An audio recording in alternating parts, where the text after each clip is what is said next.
Welcome to the CFD Weekly Overview of the global financial markets. The euro recovered from its sharp decline on the first trading day of this year. However, the Eurozone economy showed more signs of slowing. Euro CPI was lower than expected, while German industrial production last Tuesday showed further signs of contraction. Similarly, the British pound recovered on a weaker dollar. Next week, the UK Parliament is expected to vote on Prime Minister May's Brexit deal. Some of her own Conservative Party have already stated their opposition to the deal with the EU. This limits the chances of the UK Prime Minister ending the Brexit saga after 2 years and a half. The Japanese yen lost some earlier gains last week against the dollar on easing trade tensions between the US and China. Overall, the US dollar fell last week. Expectations are growing among investors that the Fed will pause its rate hike cycle.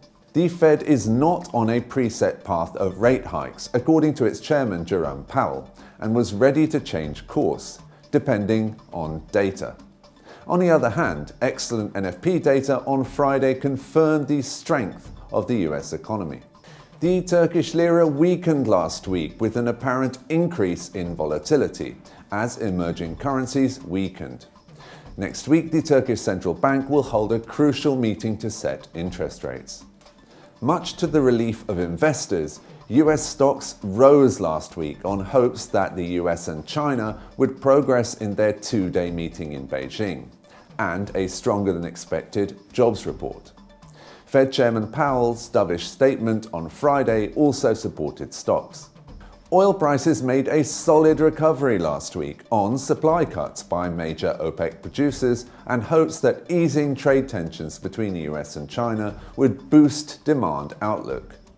Reuters reported that OPEC oil supply fell in December by 460,000 barrels per day to 32.68 million.